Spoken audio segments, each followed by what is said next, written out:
One of the things that infuriated me when I first started working with you was you could take my copy, substantially reduce it, but say more and have more charm. So it's taking long copy, and you're very good at editing out unnecessary words, but certainly it's very easy to start sounding like a robot when you do that. Talk me through your mindset when you do it. Well, there are two elements you're talking about. One is editing down and the other is charm. One is an easy thing to answer and the other is very, very difficult. Editing down is simply a process of looking at every single phrase in your copy and saying, can I say the same thing in fewer words? Very often that will not just be a matter of taking out words, it will be a matter of reordering the words. And I'll give you the classic example, reordering the words so that instead of something being passive it becomes active. So here's take one of the most famous phrases in the English language. Cain slew Abel, that's from the Bible.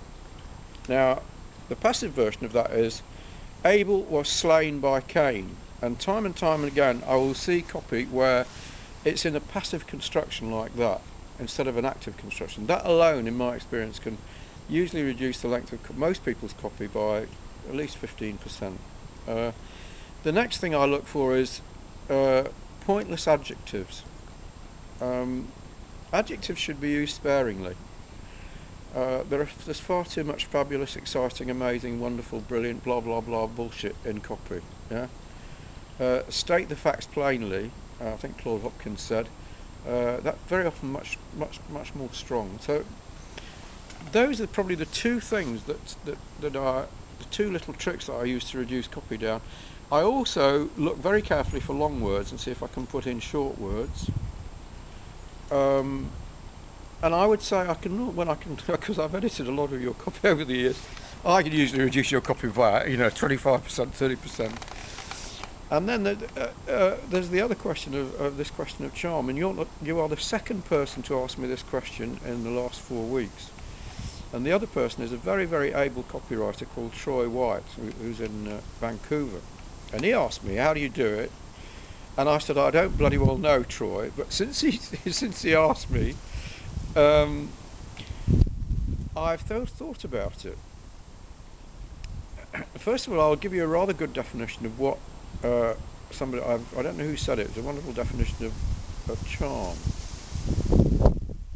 A person who is charming has the ability to talk to you and make both of you feel as though you're wonderful. So what are you trying to do when you charm people? You're trying to make them feel good. How can you make them feel good? Well, first of all, one very good way to make them feel good, which also happens to be one of the key ingredients in successful copy, is flattery. Now, flattery can be direct. It can be, I think you're wonderful. Or it can be indirect, which I prefer, which is, I'm not really wonderful, but you are. So I find a lot of people, particularly in America, rather like the way in which I'm fairly modest. And I always quote Winston Churchill, who said of Mr. Attlee, his great competitor, he said, somebody said, Mr. Attlee is a very modest man. And Churchill said, he has a lot to be modest about. And the truth is that this aspect of, if I have any charm, I think this is the thing that people like, is because it's genuine. I do not actually think I'm that amazingly talented, you know? I only think I'm somewhat better than most other people, not because I'm brilliant, but because they're so bloody lazy. So charm, again, I think comes from honesty. I think people, particularly in the context of being sold things, are surprised when somebody is honest. And I'll give you another quote from somebody else who had great charm, whom I never knew, but whom I've been told about and whom a friend of mine actually worked with. And this was Charlie Brower, Charles E. Brower, Chief Executive of Batten, Barton, Durston and Osborne, BBD&O, in the 50s and 60s. And when he died, I read his obituary and they said Charlie Brower was a very funny man. And he had a saying, which I love, which I often quote. He said, honesty is not only the best policy, it is rare enough nowadays to make you pleasantly conspicuous. So And I think those are the ingredients that make for charm. And I think there's one other thing which is hard to, I mean, how can I like people.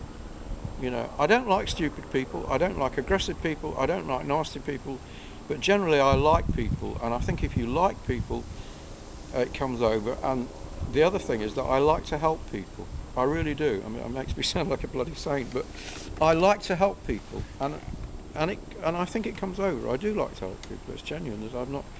When you see me, you get the real thing, warts and all, as Oliver Cromwell said about his portrait.